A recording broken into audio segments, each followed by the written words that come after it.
Right now, somewhere, an animal is redrawing the borders of its world. Not with a map, with urine frozen onto a tree at 40 below zero, with a wall of sound you feel inside your ribs before you ever hear it, with a fence built out of the prey it's brought down.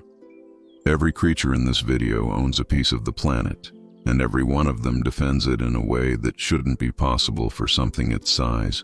A few of them weigh less than a coin. A few of them you've been told are gentle, and those are the ones worth watching.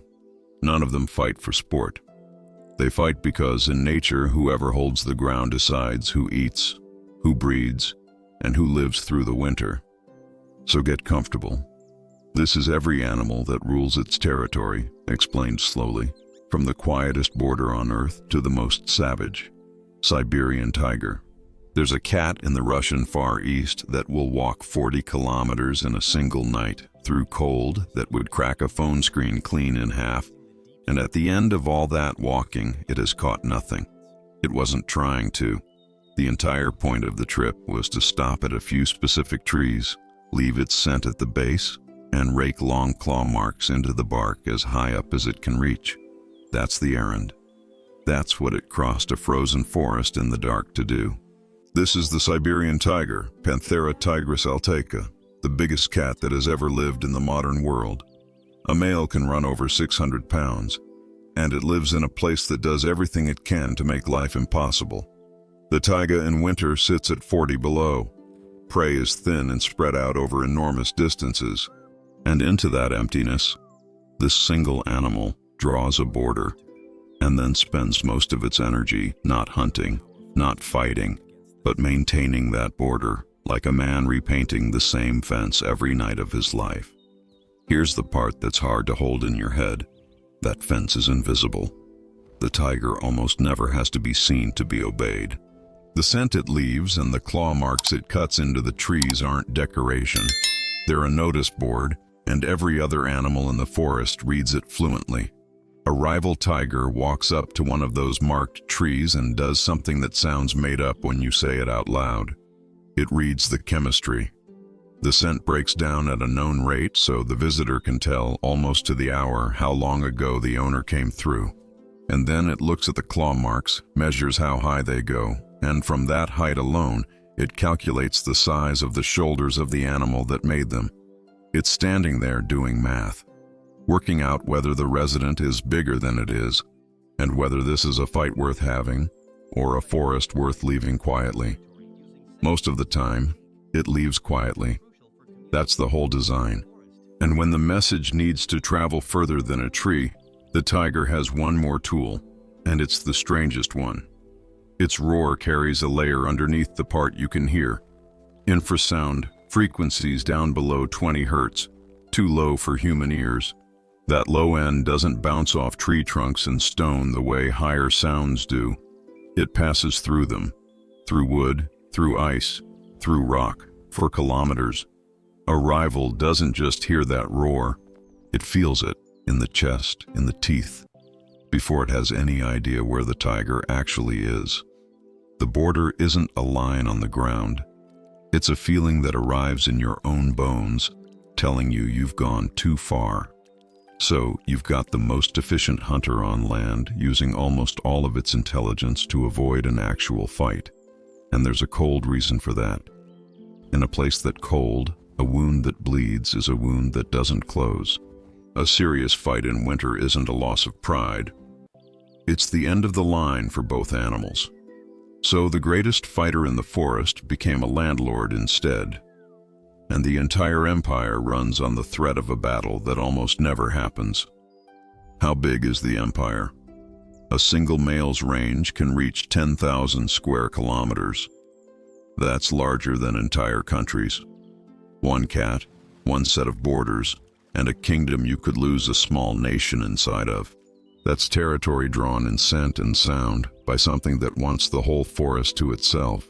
Now drop down out of the cold and into the warmest, most crowded version of the exact same idea. Hippopotamus.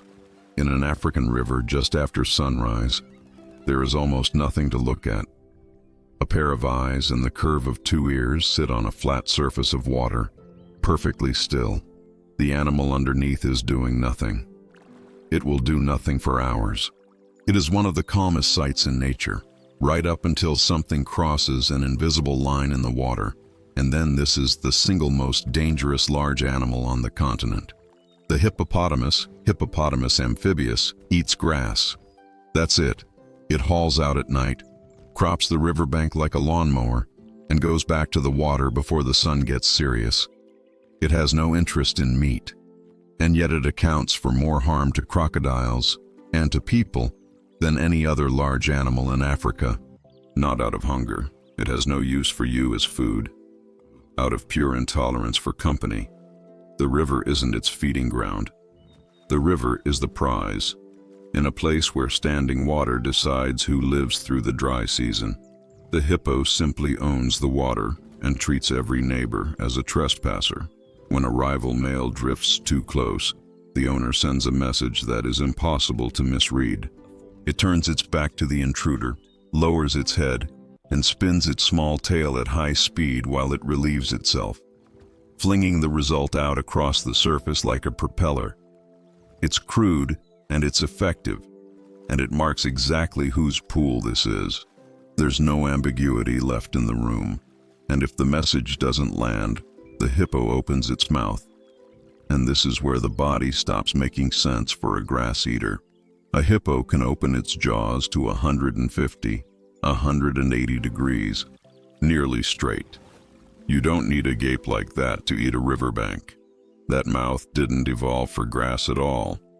It evolved as a billboard and a weapon, a way to display two ivory teeth the length of your forearm.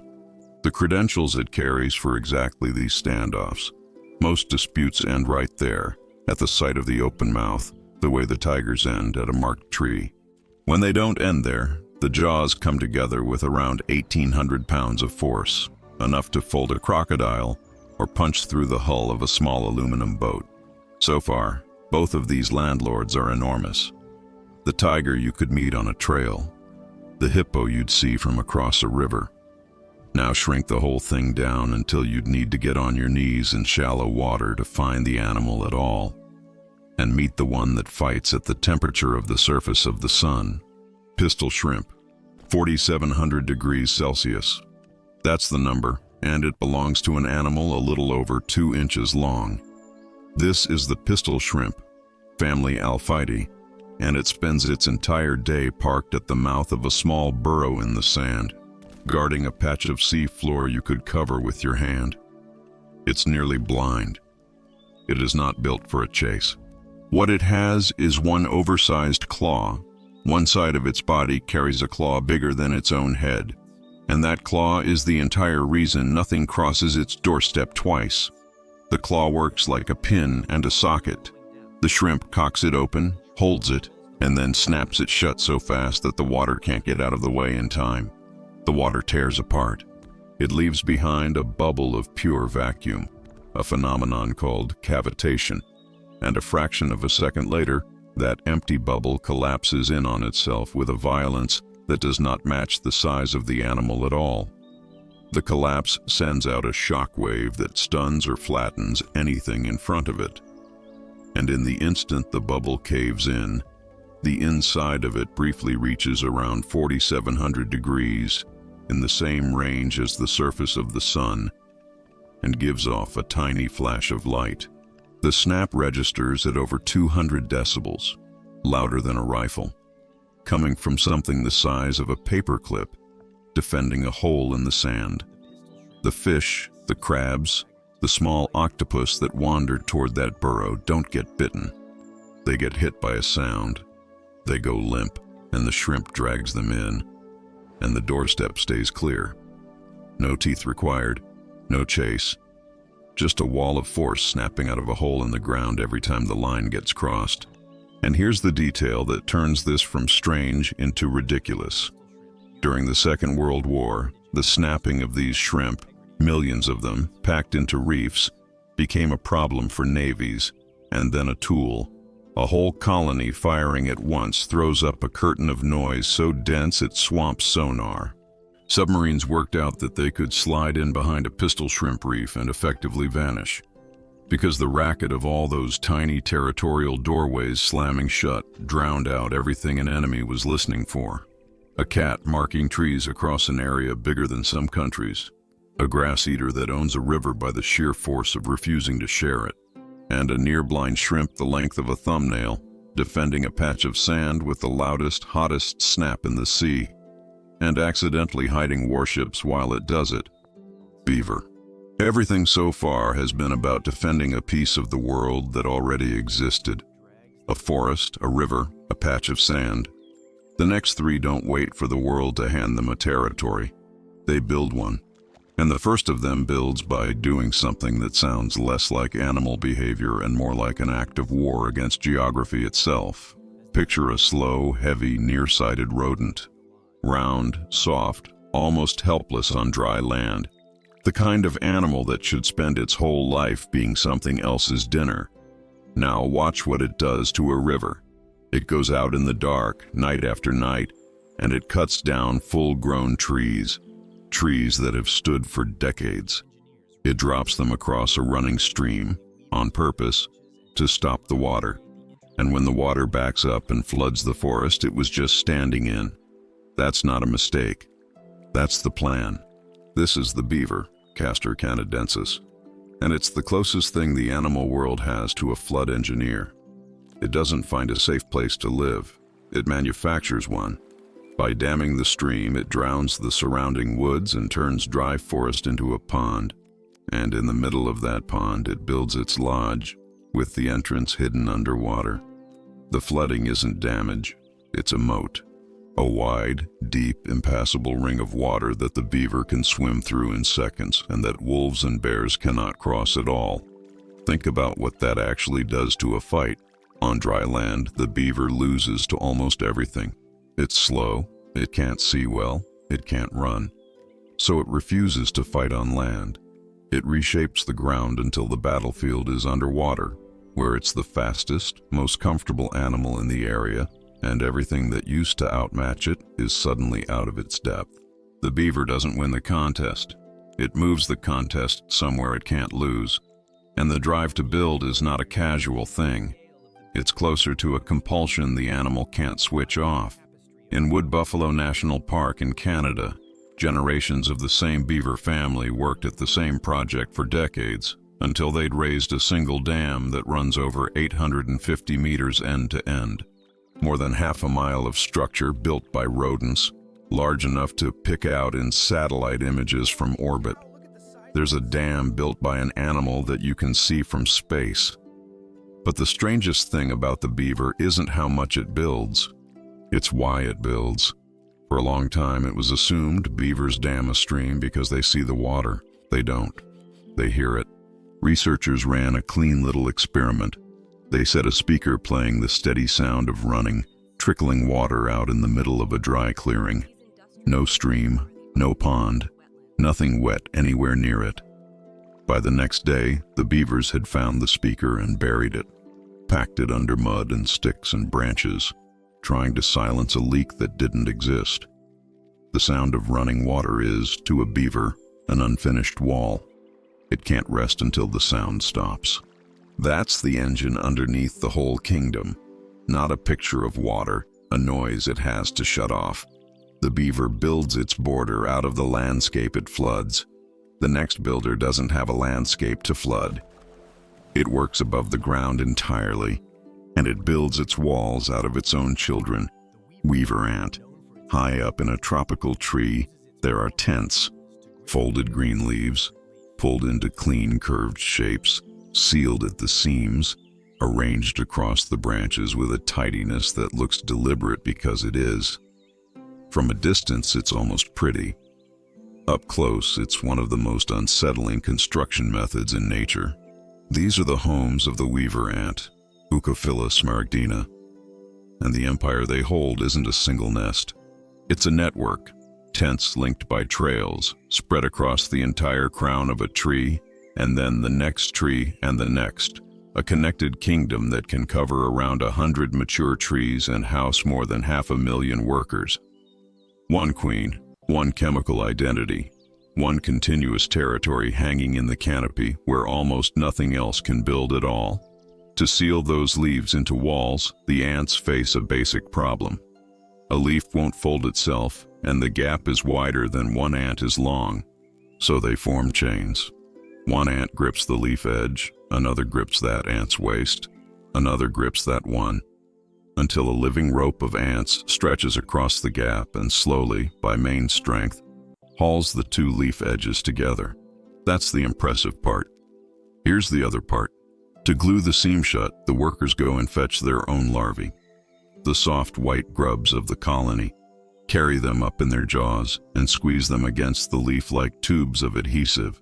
The larva produces silk on command, and the workers run it back and forth along the seam, stitching the wall closed with thread wrung out of the babies.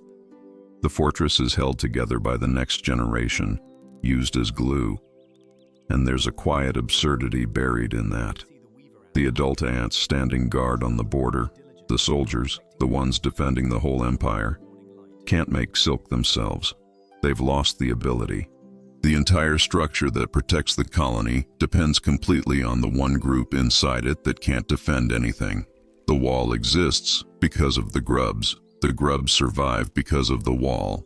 Pull one out of the equation, and the whole thing comes down.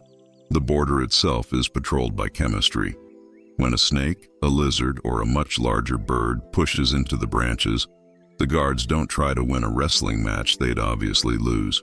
Millions of them raise their abdomens toward the intruder at once and spray fine jets of formic acid into the air, a synchronized chemical volley that stings the eyes and airways and drives off something hundreds of times their size, without a single ant making contact. And their memory for enemies is specific. In tests, when a colony was given the scent of total strangers, it reacted. When it was given the scent of a neighboring colony it had been clashing with for weeks, it went further. More alarm, more aggression, a bigger response held in reserve for an enemy it already had a history with. The beaver floods a kingdom into existence. The ants stitch one out of leaves and grubs. The last builder in this section does the strangest thing of all. It builds a masterpiece and then never lives in it. Bowerbird. In a clearing on the forest floor, swept perfectly clean, there is a structure that no other single animal in nature can match. Walls of woven twigs, sometimes tall enough to form a chamber 2 meters across and 1.5 meters high, with an avenue of carefully sorted objects laid out in front of it.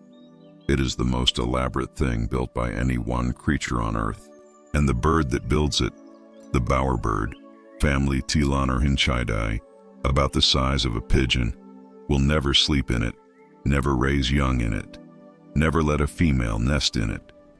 It isn't a home, it's a display.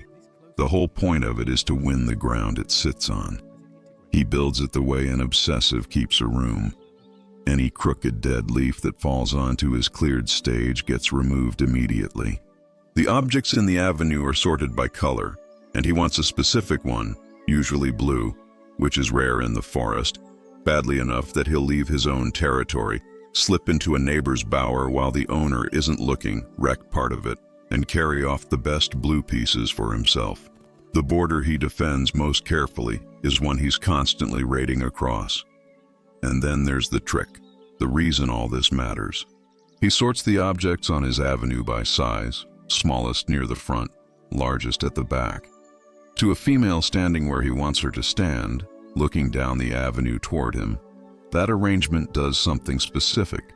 It flattens the sense of distance. It's forced perspective, the same illusion a film set uses. And it makes the whole court look more even, and it makes him, standing among it, look bigger and grander than he is. He's not just decorating. He's building a piece of stagecraft on the ground he owns, designed to fool the eye of the one animal he's trying to impress.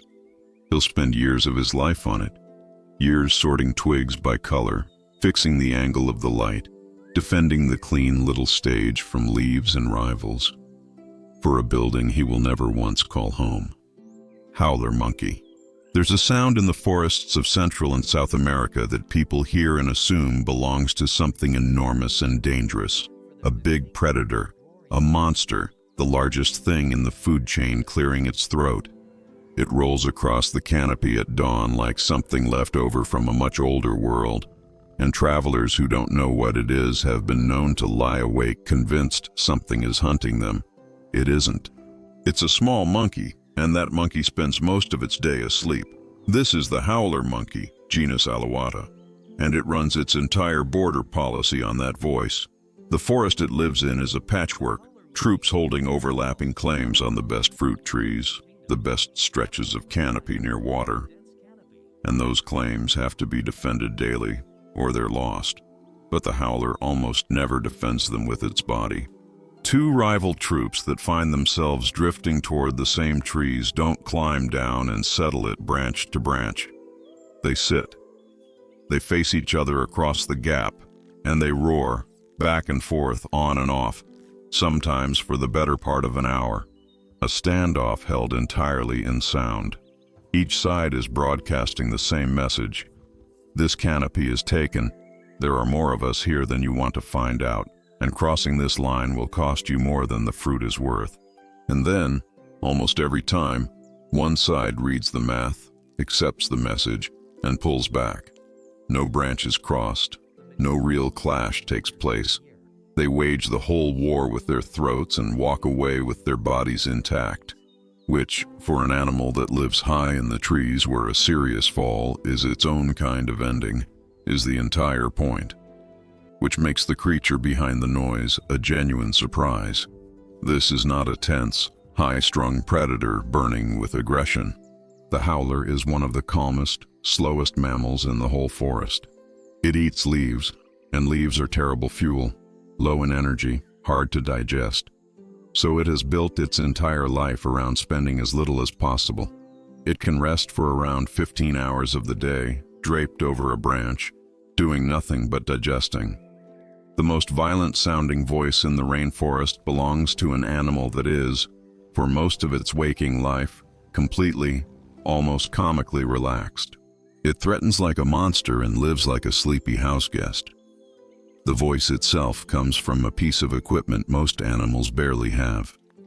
In the howler's throat, the hyoid bone, a small bone that just anchors the tongue in you and me, has swollen into a hollow cupped chamber, shaped a lot like the empty wooden body of a cello. Air from the lungs passes through it, the chamber resonates, and a fairly ordinary set of lungs gets turned into a sound that punches through dense, wet, sound-swallowing forest for around 5 kilometers. 3 miles of jungle in the way, leaves and trunks and humidity all working to muffle it, and the message still lands clear on the far side. The owner of the next territory doesn't strain to hear it. It arrives, and nature charged a strange, specific price for that bone. Researchers comparing different howler species, work that's been done in part out of Cambridge, found a trade-off that would be hard to invent. The clans that grew the largest voice boxes, the ones that could claim the most ground by sound alone, tended to have the smallest breeding anatomy. Somewhere back down the line, those males effectively chose the bigger voice over other equipment. They bought a louder border, a wider claim, fewer real fights, and they paid for it quietly below the belt.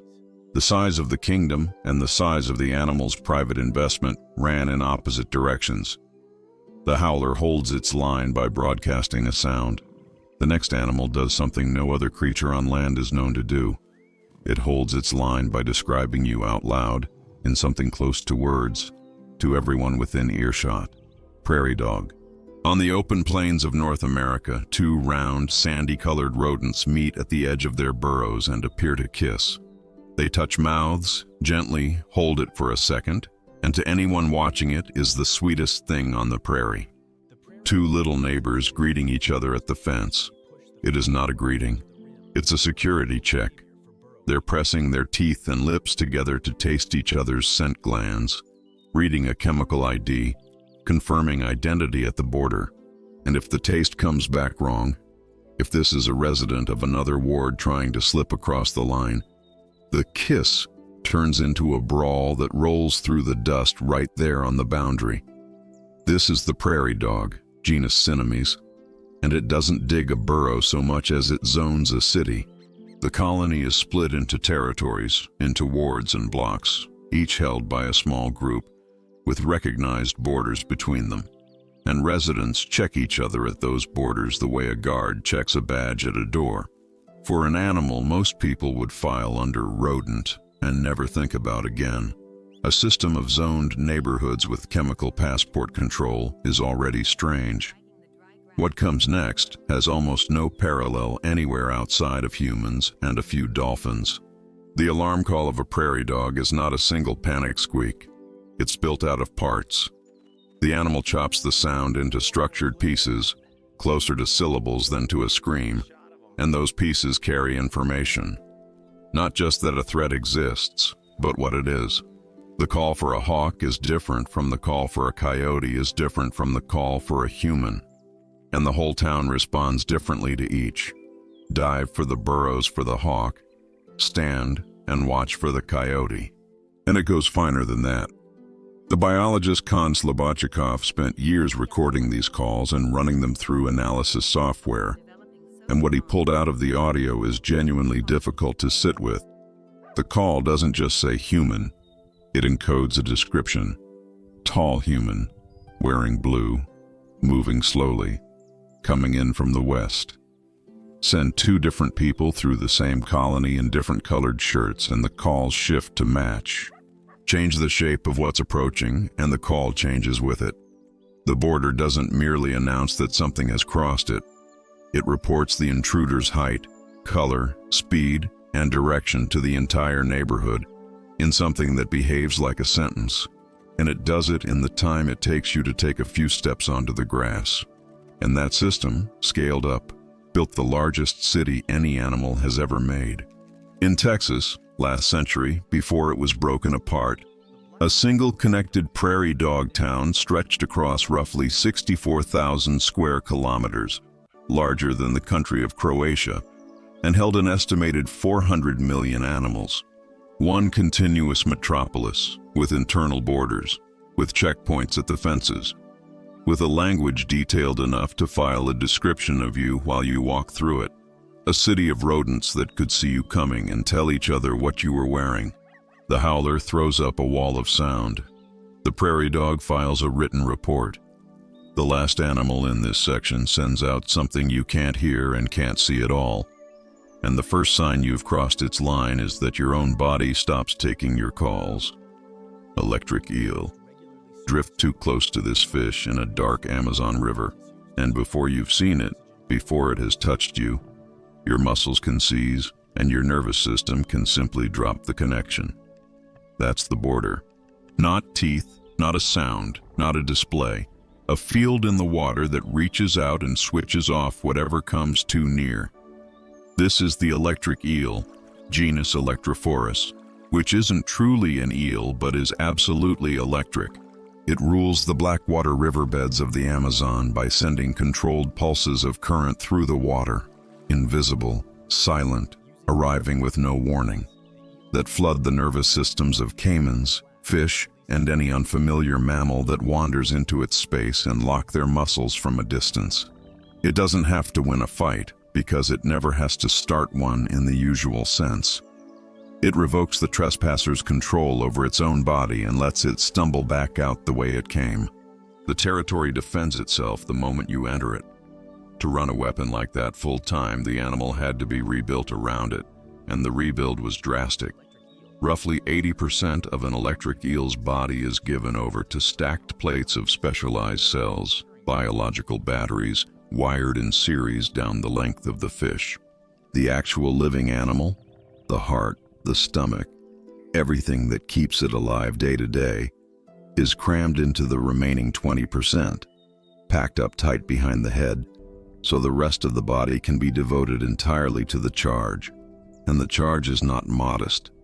The species recently identified as the strongest, Electrophorus volti, has been measured discharging pulses that reach around 860 volts, more than 4 times the voltage in a household wall socket. There's a fish in the river carrying that, and it's nearly blind, which is the part that ties it back to everything else here. The water is dark, the eyes are poor, and the eel can barely look at the kingdom it controls. So it uses a weaker version of the very same electricity, not as a weapon but as a sense. A constant, gentle pulse it reads off the things around it, feeling the shape of its territory in water it can't actually see through. The same power that locks up an intruder also serves, dialed down, as the animal's eyes. It hurts with it, and it sees with it. And the part that genuinely rewrote the textbook came out only recently, in the journal Nature, Ecology, and Evolution. For as long as anyone had studied them, electric eels were filed as loners, solitary, each one holding its own dark stretch of river, each one keeping to itself. Then, in shallow, hard-to-hold water in Brazil's Iriri River, researchers documented something nobody expected. Dozens of them gathering in one place, lining their bodies up into a curved wall, herding shoals of smaller fish into the shallows, and then discharging together, in unison, a single coordinated jolt from a living, moving fence of current. A border that doesn't just hold one fish's ground, but bands together and advances. A monkey that holds 3 miles of forest with its throat and pays for it with the rest of its body. A rodent that files a description of you to a city of 400 million. And a near-blind fish that draws its line in raw current. And, it turns out, sometimes draws it shoulder to shoulder with others. Rufous hummingbird. Everything gets smaller from here, and meaner. The next 3 animals make the same point in 3 completely different bodies. In nature, size does not decide who holds the ground. And the first of them holds its ground in a body that weighs less than a coin. There's a flower in a garden, moving a little in the warm air, and a tiny bright thing hovering in front of it, wings a blur, the whole creature lit up like a piece of jewelry. It is the picture of gentleness. It is also, gram for gram, one of the most hostile, short-tempered, spoiling-for-a-fight animals on the entire planet. This is the rufous hummingbird, Selasphorus rufus, and it weighs about 3 grams, roughly the weight of a single coin in your pocket. And it runs its patch of flowers like a warlord running a checkpoint. A hummingbird's territory is the nectar, a cluster of blossoms, a feeder, a stretch of flowering shrub. Nectar is pure fuel, and the bird burns fuel at a rate almost nothing else can match, which means every flower in its zone is the difference between living through the next cold night and not. So it does not share, it does not negotiate. Anything that comes near the flowers, another hummingbird, a bee, a much larger bird, sometimes the face of a curious cat, gets driven off with a fury that has no relationship to the size of the animal producing it. And it doesn't bluff from a distance. When the owner spots an intruder, it climbs, straight up, sometimes 30 meters into the sky, and then it turns over and drops. It dives nearly blind with speed, wings folded, and uses that thin needle of a bill not to sip anything but as a lance, aimed at the wings and the neck of the trespasser, a tiny missile that hits with shocking force for its mass. Birds many times its size have been chased off their perches by this. The most delicate-looking creature in the garden behaves like a fighter pilot who takes every single incursion personally. The body behind that behavior is built for one thing: total control of the air over a few flowers. Most birds generate lift only on the downstroke. They push the wing down and coast back up. The hummingbird rebuilt the engine. Around 30% of its entire body is a single oversized chest muscle, and it powers the wing in both directions, on the down and on the pull back up, so the shoulder can trace a continuous figure 8 in the air. That's what lets it hang perfectly still in front of a flower. And it's also what lets it fly backwards, actually reverse in midair, to slip out of the path of an incoming bill during a fight. It can hover, it can back up, it can pivot on the spot. In a dispute over a flower, it owns 3 dimensions that its rivals can only stumble through. And it pays for all of this at a cost that should not be survivable. During one of these flares of temper, climbing, diving, chasing off an intruder, that little heart runs at around 1,260 beats a minute, the wings beating roughly 80 times every second, the whole machine right at the edge of overheating. It is spending its life force at a rate that would end most animals, over the rights to a shrub. But the part that turns it from a hothead into something eerie is the memory. The rufous hummingbird doesn't just guard flowers, it schedules them. Researchers found that it tracks in its head the exact moment it last drained a specific flower, and it knows roughly how long that particular blossom takes to refill with nectar. So it doesn't waste energy patrolling empty flowers. It returns to each one right as it's worth returning to, running its territory on a precise internal timetable of which flower is ready and which one is still recharging. It's not a bird wandering a garden defending it on instinct. It's a tiny accountant, working a route, defending each asset exactly when the asset has value. The hummingbird rules with speed and a temper. The next animal rules with numbers and a reputation it absolutely does not deserve. Meerkat. You already have a picture of this animal, and the picture is wrong. Popular culture made it a friendly comic sidekick, the easygoing little desert creature standing upright in the sun, the very image of no worries. The reality, out on the sands of the Kalahari, is closer to a border cartel that happens to be adorable.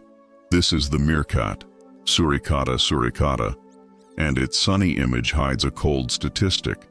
It is, by the numbers, one of the most dangerous mammals on Earth to its own kind, not to prey, to other meerkats. A massive study that tallied causes of death across the natural world found that meerkats settle internal scores at a rate that outstrips lions, leopards, and wolves.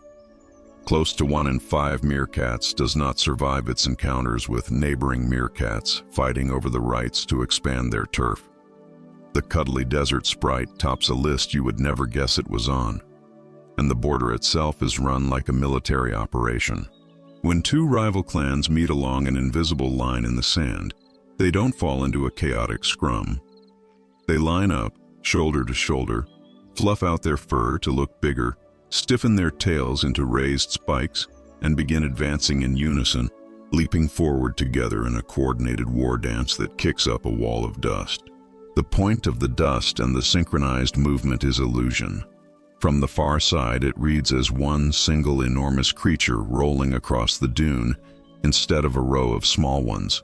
Two gangs, each trying to look like one monster, bluffing for the ground between them. Most of the time, the smaller, less convincing side breaks and runs before contact. Sometimes it doesn't, and that's where the grim statistic comes from. Even the famous sentinel pose, one meerkat standing tall, scanning, is more specialized than it looks.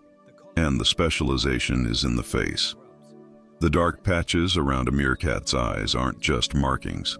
They work like the black grease athletes smear under their eyes. They soak up light and kill the glare. That lets the lookout stare directly up into the blazing midday sky, watching for raptors, without squinting or blinking the danger away. The threat to a meerkat's territory comes from the ground and from the air, and it built sunglasses into its skull to keep watch on the second one. And the clincher is that meerkats appear to do the math before they fight. Biologists documented that when a clan hears the calls of a rival group near the border, it listens, and it counts. If the sound suggests the neighbors are fewer than they are, they move in and try to take the ground. If the sound says the rivals are many, they go quiet and pull back. They're not brave or cowardly. They're running the numbers on whether this is a war they can win and acting on the answer. A border cartel with a calculator, in a body people put on greeting cards. The hummingbird is small and furious. The meerkat is small and organized. The last animal in this section is small, nearly blind, completely hairless, and runs the most extreme social system of any mammal on the planet.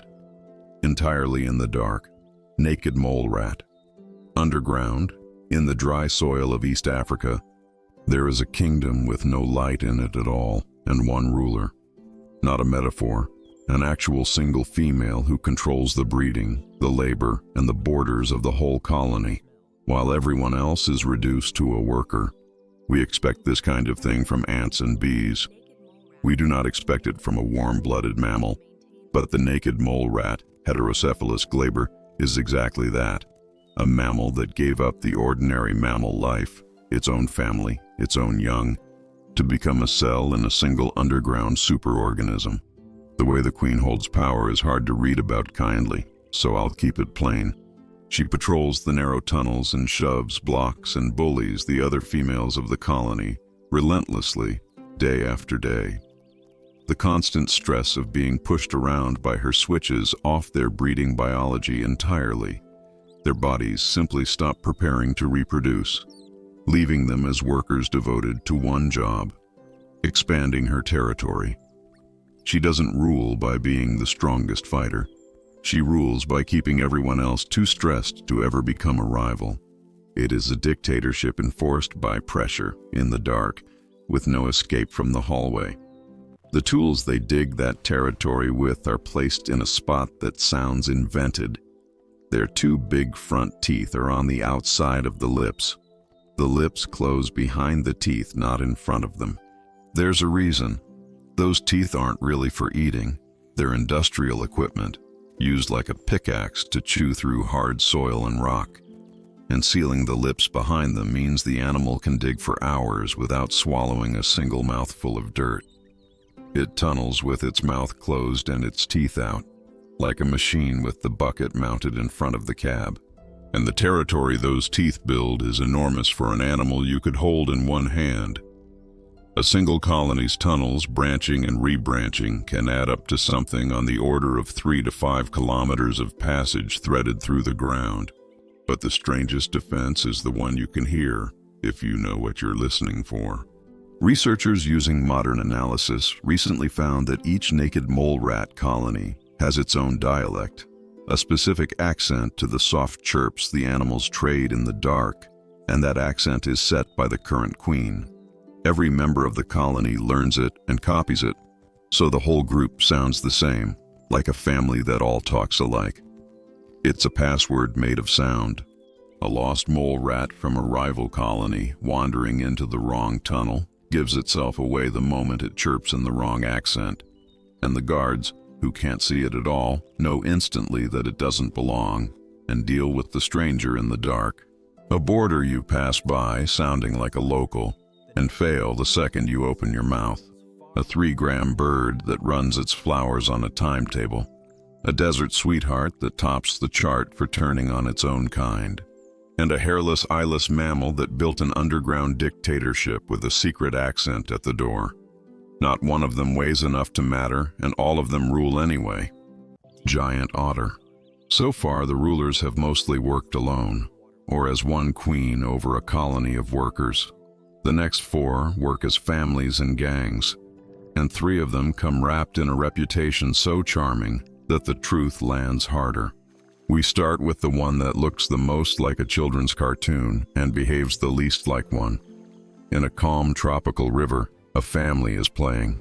Pups tumbling in the shallows, an adult grooming another on a muddy bank, the whole group chirping and squeaking in a way that sounds almost like conversation. They look like wet, oversized puppies. People who see them in the wild reach for words like adorable. The local name for them is closer to the mark. In parts of South America, they're called water jaguars. This is the giant otter, Pteronura brasiliensis, and it runs the rivers and wetlands of the tropics as a family operation that tolerates no rivals in the water it claims. The charm is real, and so is the other thing. When the clan detects an intruder crossing into its stretch, a caiman drifting along the bank, or a big cat hunting too close to the water's edge, the whole family doesn't scatter. It converges. They dive, surface, and surround the threat together, swimming in coordinated waves, screaming in unison, snapping at the legs and the head, harassing from every direction at once. They take turns. They wear the intruder down. A single otter is no match for a large caiman or a jaguar. 8 of them moving as one unit can overwhelm and exhaust a predator many times the size of any individual and force it to give up the water and retreat to dry land, rattled and beaten. It's group pressure as a weapon. No single hero, just a family that refuses to let go. What makes that coordination possible is partly hidden on their faces. A giant otter's whiskers aren't decoration like a dog's. They're a dense, sensitive sensor array wired into the nervous system, and they read the tiny pressure waves that any moving body pushes through water. In dark, murky river water, where eyes are nearly useless, those whiskers feel the wake of a fish, or the slow drift of something large that doesn't belong. It is very hard to approach a giant otter's territory unnoticed, because the family doesn't need to see you. The water tells them you're there, and the way they mark the border is its own quiet report. The clan builds communal latrines. They clear patches of bank, scratching away the grass with their claws, and the whole family uses the same spots, trampling everything together into a shared marker. Researchers studying these sites found they're not just a sign that says occupied. The combined scent carries information about the group, how many animals are in the clan, and how healthy they are. A passing rival reads the latrine and learns whether the family that holds this river is large and strong or small and vulnerable, whether this is a stretch worth challenging or one to swim past quietly. The bathroom is the bulletin board, and it lists the size of the army.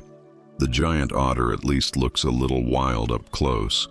The next one looks like the opposite of danger, and that's exactly the trick. Mute swan. It glides across a still lake, white, silent, neck curved into that shape that's been printed on 1,000 wedding invitations. The universal symbol of peace, purity, and gentle love. In the actual record of bird behavior, it's filed under something else. One of the most aggressive and territorial water birds there is. This is the mute swan, Cygnus olor, and it treats its patch of water as private property to be cleared of all other life.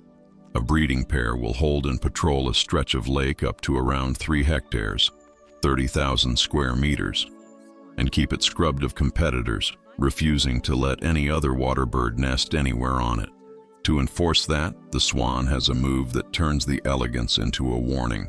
It arches its neck back, lifts its wings up over its body like the sails of an old ship, and powers across the surface with its big webbed feet, fast and silent as a small boat. When it reaches a goose, a duck, or a dog that's strayed in, it uses its heavy chest to climb up over the intruder and press it down, holding the trespasser beneath the surface, pushing its head under until the visitor stops resisting and gets out of the water for good. And the weapon isn't the soft feathers.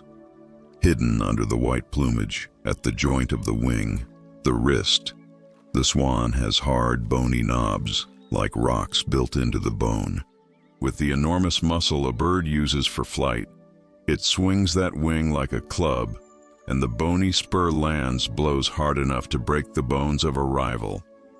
The thing you've been taught to read as the picture of tenderness is, mechanically, carrying a pair of clubs under its sleeves. The detail that should retire the swan's gentle reputation for good is the memory. Park researchers in England documented that swans hold grudges, and they hold them against specific faces. If a person threatens a swan's territory and comes back to that same park years later, in completely different clothes, in the middle of a crowd, the swan will ignore every neutral stranger and swim straight for that one individual. It doesn't just defend its water, it remembers exactly who crossed it, and it waits. The swan defends a wide-open lake. The next bird fights just as hard over something almost too small to see, a handful of stones, on the emptiest continent on Earth, Adelie penguin. Here's the setup that makes no sense. Antarctica is the largest, emptiest stretch of land on the planet. There is, by any reasonable measure, infinite room. And the Adelie penguin spends its breeding season crammed into screaming colonies of millions, fighting bitterly over a patch of ground about half a meter across. This is the Adelie penguin, Bigocelis adelii, and the thing it's fighting over is real estate made of rocks. On bare, freezing ground, the only way to keep an egg from sitting in meltwater and freezing is to build it a little pedestal of pebbles. Small volcanic stones lifted up off the wet, and good pebbles are scarce. So the colony becomes a property market run by thieves. A penguin will spend weeks planning robberies.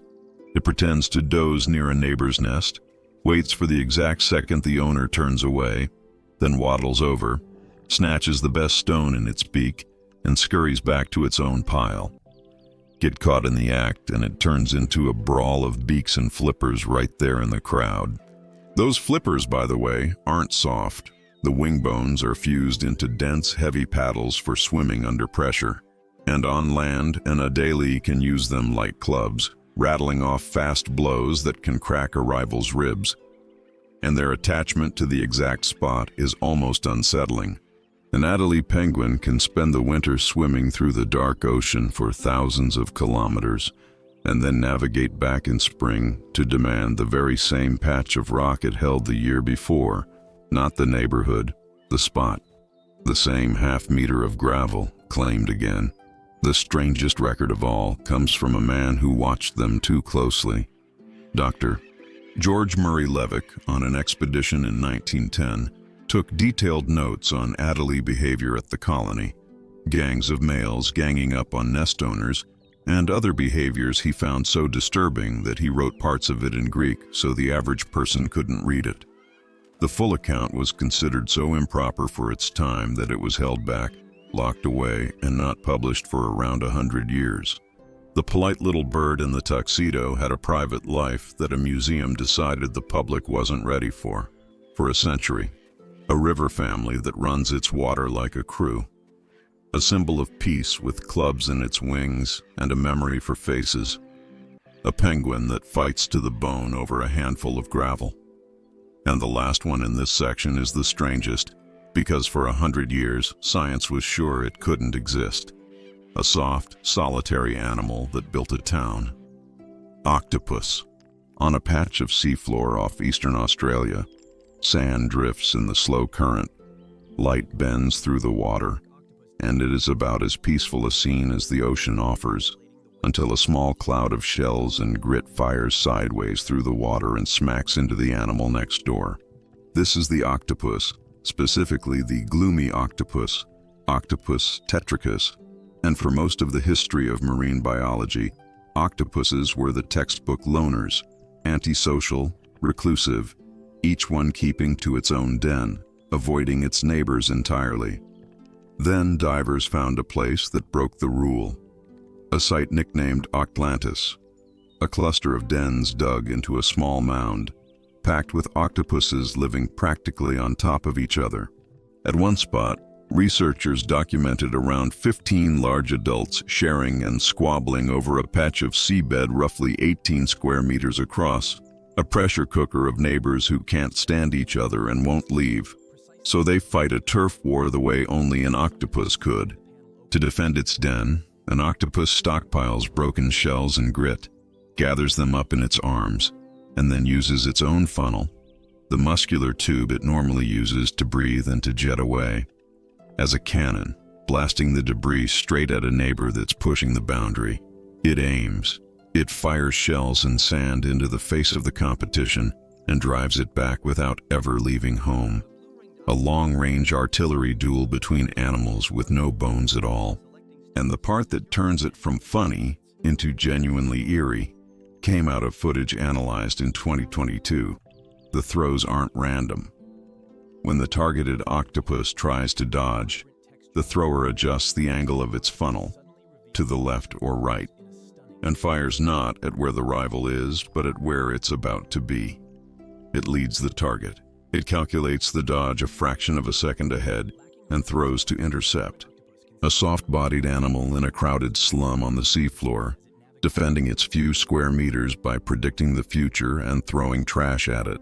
A puppy-faced crew that drives off jaguars.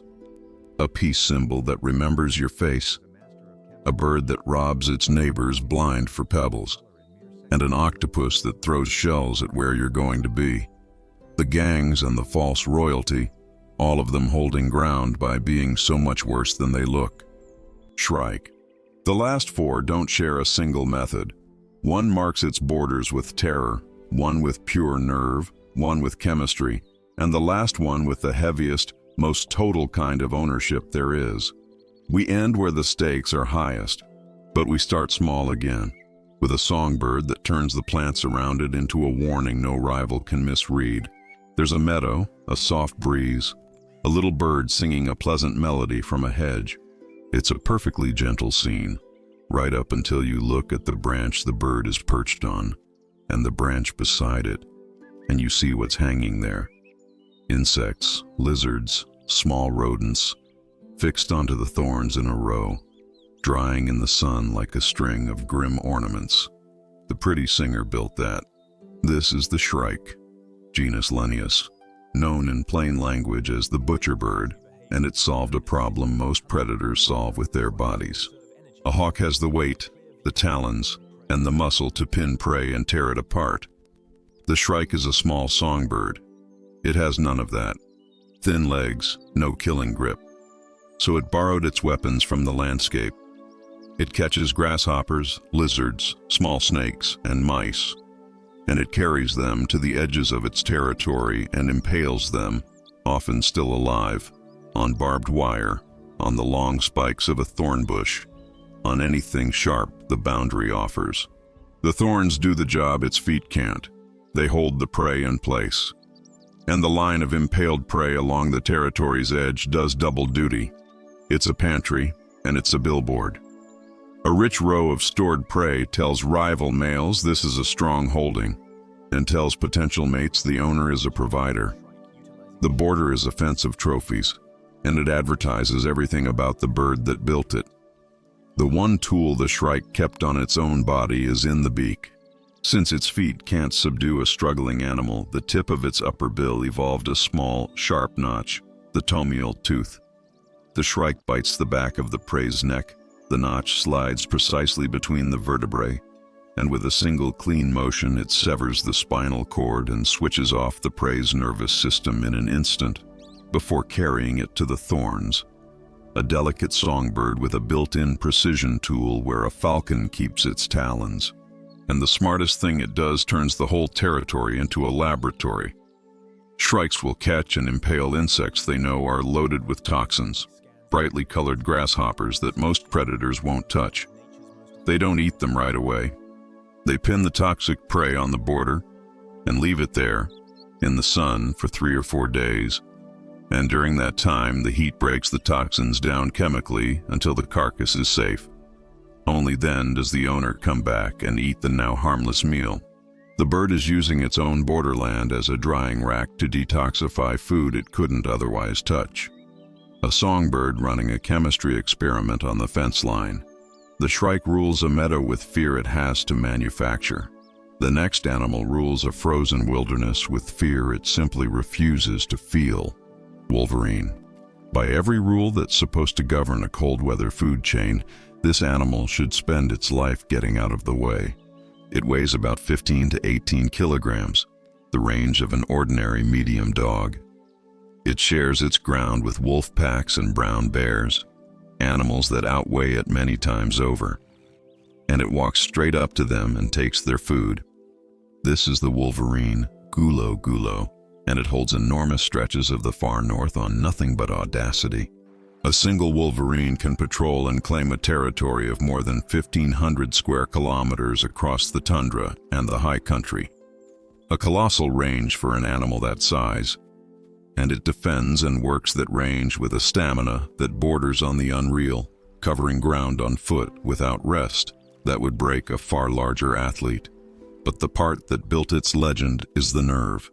A wolverine will track down a wolf pack feeding on a carcass, or come upon a brown bear at its meal, a creature 30 times its weight, and it will move in anyway, snarling, lunging, refusing to flinch, making itself such a relentless, unhinged problem that the much larger animal often decides the meal simply isn't worth the aggravation and walks off.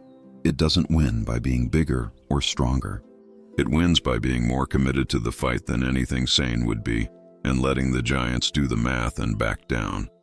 Its body backs the attitude up with one strange feature. Survival in that kind of cold means never wasting a scrap of food, including frozen carcasses left behind weeks ago. So the wolverine's molars, far back in the jaw, are rotated, turned inward at an angle, almost 90 degrees, which gives it a built-in nutcracker, a tooth set designed to crush and shear straight through frozen meat and bone that other animals can't get into. It can crack open a frozen leg bone and get at the marrow long after everything else has given up on the carcass, which means it can hold ground that thin on resources because it can eat what nothing else can. And it patrols that ground in a way that says everything about the animal. Researchers tracking wolverines by satellite found they don't go around obstacles. Faced with a brutal mountain ridge, a steep face, a slope where the snow could give way, a wolverine tends to go straight over it, straight up, through terrain that should turn it back. Partly because the dangerous, unstable, avalanche-prone slopes are exactly where it can scavenge animals caught and swept down by the snow. It walks toward the part of the mountain everything else avoids, because that's where the opportunity is, and it never gives up an inch of the patrol to do it. The wolverine wins by refusing to back down. The next king never has to rush at all, because once it touches you, the fight is already over. It just takes a few days to finish. Komodo dragon. On a hot, dry island in air that shimmers with heat, an enormous lizard is walking very slowly. Heavy, unhurried, almost lazy. That slowness is not weakness, and it's not the patience of prey. It's the calm of an animal that knows it never needs to chase anything, because its weapon does the chasing for it. This is the Komodo dragon, Varanus komodoensis, the largest venomous lizard alive, built with the size and muscle of a small crocodile. By the logic of brute force, it should simply overpower its island. It doesn't. It rules by chemistry and by smell. When the dragon ambushes prey or an intruding animal, it doesn't try to hold on and overpower it. It delivers one fast, deep, slashing bite, and then it lets go. On purpose. It goes back to walking, a couple of kilometers an hour, while its venom goes to work in the wound. An anticoagulant cocktail that keeps the bite from closing and sends the victim's blood pressure crashing. And then the dragon simply follows. It tracks the scent of the weakening animal across the territory for hours, sometimes days, in no hurry at all, until it finds the prey down and finished, and walks up to a meal that did all the dying on its own time. The instrument that makes that patient hunt possible is the tongue. That long, forked, flicking tongue is a stereo scent detector. The dragon pulls it back in and touches the two forks to separate sensors on the roof of its mouth, comparing them. If the left fork picked up more scent than the right, the prey is to the left, cross-referenced with the wind that gives the animal a directional map of smell, and the range on it is staggering. A Komodo dragon can locate the scent of a rival, a mate, or a downed carcass from distances approaching 10 kilometers, carried on the thermal currents. It barely needs to look at its kingdom. It reads the whole island off the air. And the science here came with a correction that's worth knowing. For decades, everyone, textbooks included, repeated that the Komodo dragon's bite worked because its mouth was full of foul bacteria that gave prey a fatal infection. The toxicologist Brian Fry overturned that. Modern scans of the skull revealed real venom glands and ducts, delivering one of the more complex venoms of any large reptile. Not a dirty mouth, but a precision chemical weapon that had been hiding in plain sight the whole time. The island's slow, patient king turned out to be even better armed than its scary reputation suggested. The dragon ends its fights with chemistry and time. The last king of this entire video ends them the oldest way there is, with raw mass on a beach in front of everyone. And it is the heaviest crown we'll look at, southern elephant seal. For 10 months of the year, this animal is something serene. It's a deep-diving giant of the Southern Ocean. Graceful, weightless in the water, a solitary hunter slipping through the dark 1,000 meters down, completely at peace, completely alone. Nothing about its life at sea suggests what it becomes the moment it drags itself onto land. This is the southern elephant seal, Mirunga leonina, and the dominant males are the largest seals on Earth, bulls that reach around 4,000 kilograms, 4 full tons, and every bit of that weight exists for a few brutal weeks on a few crowded beaches, because on those beaches a single male can win the right to father nearly the entire next generation, and almost none of them ever will. The competition is that lopsided. It's estimated that 97 to 98% of all males never hold a stretch of beach and never breed at all. The whole future of the population runs through the tiny handful of bulls at the top, which is why the contest for that sand is as total as anything in nature. The fight itself is a collision of mountains. Two bulls rear up, lifting the front half of their enormous bodies vertically, stretching their necks high, and then crash down onto each other, using their weight and their canines to rake deep gashes into the chest and neck of the rival. And the cost of winning is its own ordeal. The bull that holds the beach refuses to leave it. He won't return to the cold water to feed because leaving for even a short time means losing the ground to a challenger.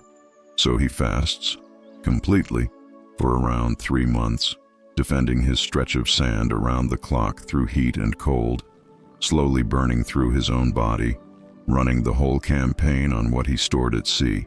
The crown isn't just won. It's paid for, day after day, on an empty stomach. The strange piece of equipment is the thing the animal is named for, that great inflatable trunk of skin hanging over the male's snout. It isn't for smell. It's a resonating chamber, a built-in subwoofer. The bull inflates it and pushes his roar up into that hollow space, and it deepens and amplifies the sound into a low, carrying boom that announces, from a distance, exactly where his territory begins and how big the animal making the noise is. Rivals are meant to hear that and decide, before they ever get close, whether the wall of sound is worth testing.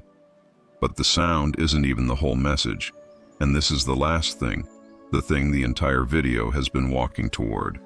Geophysicists buried seismographs, the instruments that detect earthquakes, directly under the sand of these beaches, and they found that the dominant bull's threat doesn't only travel through the air.